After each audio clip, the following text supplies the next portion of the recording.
Erev Tov Rabotai, we are continuing with our Mishna Yomi, Masechet Gittin. We are up to Perek Bet Mishnah Aleph. Today's Mishnayot should be Le'elu Nishmat, Neria ben Svetlana, Ranbayev, Eliyahu ben Burchai Israelov, Chana ben Miriam, Sason ben Ryan, Yoshua ben Shifra, Menuchatam began Eden, Amen, and Avdi ben Chaim Lechaim, V'derefua Shelemav, Daniel Shalom ben Rosa, Betoch Shah Cholei Israel.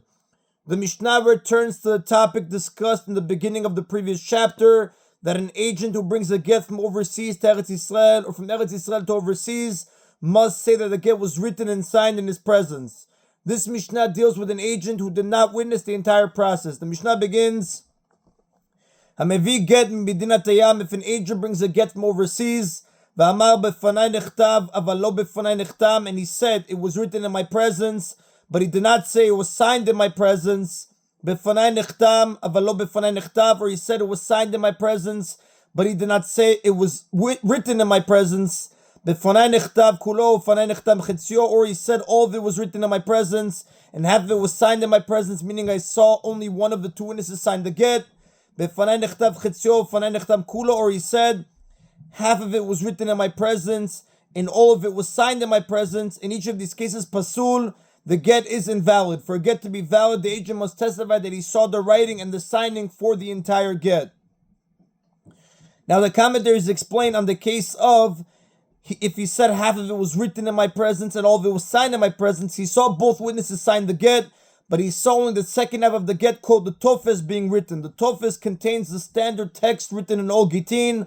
The main part of the get, however, is the first half called the toref. This contains the essential information of the get, the names of the husband and wife, and the date. The agent did not see this part being written, and again, in all of these cases, the Mishnah says pasul, the get is invalid. However, if he testifies that he saw the first part of the get, the toref being written, the get is valid, even though he did not see the last part, the tofes being written. Since the first half is the main part, the rabbis were lenient and allowed the testimony about only this part to suffice. And again, we said for a get to be valid, the agent must testify that he saw the writing and the signing of the entire get. Now, the next case deals with an agent who witnesses only part of the process, but he brings with him another person who witnessed the other part of the process. So this entire Mishnah deals with cases in which the husband appointed only one person to deliver the get. However, if the husband appointed two people to deliver the get, they do not need to testify at all about seeing the writing and signing of the get. Since we have two valid witnesses who are testifying that the husband wishes to divorce his wife, we assume that the get was written and signed properly, and if the husband later challenges the get's authenticity, he is not believed. If someone else came along with the agent, one of them says it was written in my presence, and the other one says it was signed in my presence, pasul, the get is invalid. Although there are two witnesses here, the rabbis require that the agent must say the entire testimony, that he saw both the writing and signing of the get. Generally speaking, a single witness is not believed to authenticate a document. Relying on a single agent to establish that a get is authentic is a special rabbinic enactment. The rabbis permitted this only when the agent says he saw both the writing and signing of the get. Therefore, the agent must testify about both in order for the get to be valid. The Mishnah cites a dispute about a case where the agent brought two other people with him to testify about the get. If there were three people, the agent and two other witnesses, and two of them say it was written in our presence, and the third one says it was signed in my presence, pasul, the get is invalid, even if it was the agent who said he saw the signing. Since he did not testify about the entire process, the get is invalid. But Rabbi Yehuda, however, considers it valid in the case where the two witnesses said they saw the writing and the agent said he saw the signing. Since two witnesses testified to having seen the writing, there is no need for the agent to say anything about it. Therefore, his saying that he saw the signing of the get is enough. The reason the rabbis required the agent to say that he saw the writing of the get, even though it is only necessary to certify the signatures to prove the get is authentic, is that the rabbis were concerned that people might think that any document can be authenticated by a single witness testifying about its signatures. To prevent this, the rabbis said that the agent is not believed about the signing unless he also testifies about the writing. This makes it clear that the law for authenticating a get is different from the law for other documents, where the witnesses confirming signatures do not have to say anything about the writing of the document. Rabbi Yehuda maintains that once people see that two witnesses had to testify that they saw the get being written, they will realize that a get is different from other documents. Therefore, once two witnesses testify that the get was written properly, there is no longer any need for the agent to say anything about the writing. The Rav does tell us, Venecha Rabbi Yehuda, that Echad does not follow the opinion of Rabbi Yehuda. In the reverse case, all the Tanaim agree. If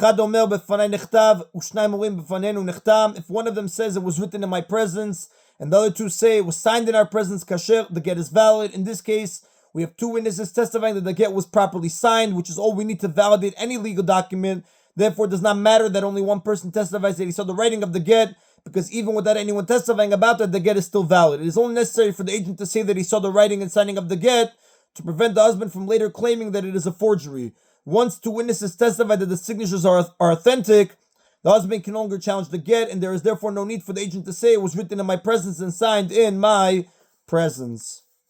And that is then of Mishnah Aleph. Now, every get must be dated in order to be valid. This is going to be brought again in chapter 9, Mishnah 4, but the reasons are going to be explained in the following Mishnah. In Mishnah Bet, the Mishnah discusses the validity of a get that was written and signed at different times. Nichtab bayom v'nechtam bayom. If the get was written during the day and signed during the same day. Balayla v'nechtam balayla. Or it was written during the night and signed during the same night. The get was dated at the same time it was written and then signed by two witnesses later that same day or that same night.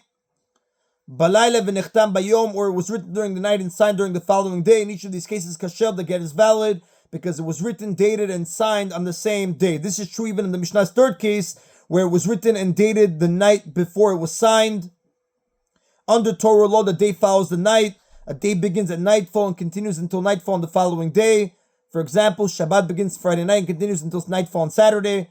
Therefore, a get written at night and signed the next day is considered to have been written and signed on the same calendar day.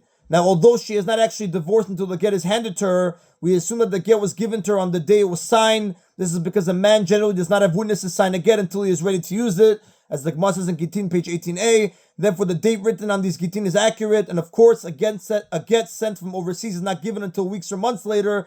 Nevertheless, these Gittin are widely known to be from overseas, and people therefore know to check when they are actually given. Bayom v'nechtam balayla. However, if it was written during the day and signed during the following night, pasud, it is invalid, because a get may not be predated. It must be signed on the day it was dated, since the night after the day is considered the beginning of the next day. This is a predated get and is invalid. According to this Tana, the reason a get has to be dated is to prevent the following deception. If someone married his relative, for example his niece, and she commits adultery, he might take pity on her and try to spare her from punishment. He could do so by giving her an undated get, so she could then claim that she was already divorced at the time she acted sinfully. To prevent this, the rabbis required every get to be dated. For the same reason, the rabbis did not allow a get to be dated before the day on which it was signed, since if the wife committed adultery between the dating and the signing, she can use such a get to escape punishment. This is how the Rav explains the Mishnah. This is how Rashi explains the Gemara on page 17b in Masechet Gittin. Now, Itana disagrees with this previous ruling. Rabbi Shimon Machshir. Rabbi Shimon, however, considers the predated get valid.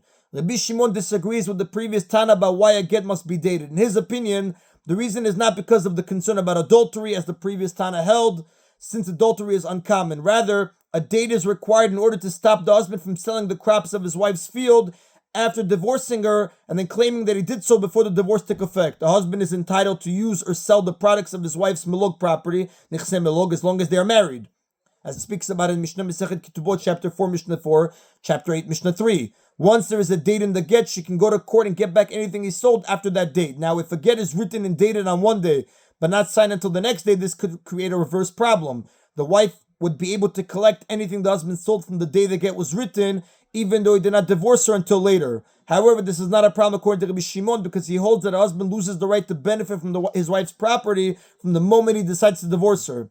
Therefore, once he writes the get, he is really no longer entitled to sell anything, and the wife has every right to take it back. Rabbi Shimon therefore considers the get that was signed a day or more after it was written to be valid, since the earlier date written in it is really the time the husband lost the rights to his wife's property.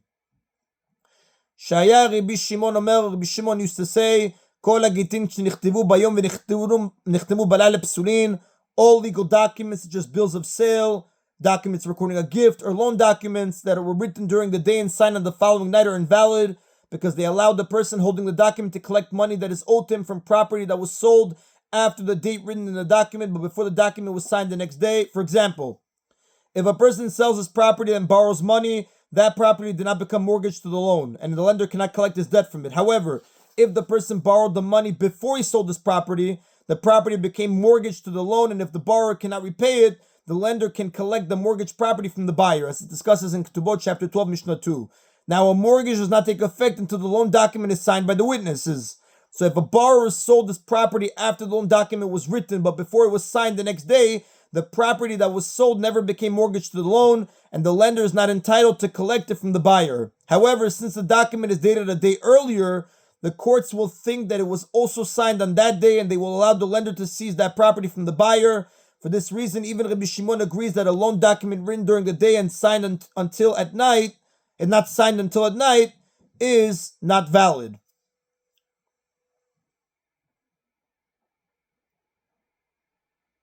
The same applies to a document recording a sale or gift. The earlier date would allow the one holding the document to collect his purchase or gift from property sold after the document was written but before it was signed. Chutz mi Gittin Nashim, this is true for all documents except the Gittin of women, which are used for divorce, not for collecting debts. Although the get does allow the woman to collect whatever her husband sold after the time of its writing, this is quite proper according to Rabbi Shimon, like we explained earlier. He therefore considers a get of this kind valid. And the Rav does tell us, Rabbi Shimon, the Halacha does not follow the opinion of Rabbi Shimon. That is the Rabotai of today's Mishna Yomi. Baruch Adonai Leolam. Amen v'amen.